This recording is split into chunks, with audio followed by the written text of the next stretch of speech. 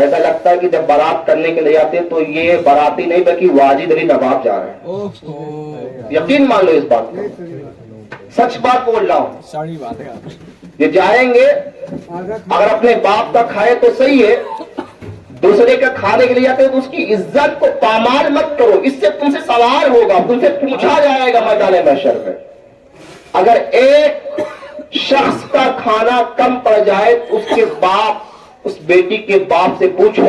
اس کے گھر سے ایک براتی اگر بغیر کھانا کھائے لوٹ جائے تو اس کو کتنا تکلیف ہوتا ہے. اور ہم ہزاروں کے تعداد میں جاتے ہیں, کتنے کھانا پھینک دیتے ہیں, کوئی شوربہ نہیں کھاتا, کوئی روٹی نہیں کھاتا, کوئی روٹی نہیں کھاتا. تو ان تمام چیزوں سے ہم کو احتیاط کرنا چاہیے, سنت کے طور پر ہم کو جانا چاہیے. سنت کے طور پر صحابہ کا معمول کیا تھا,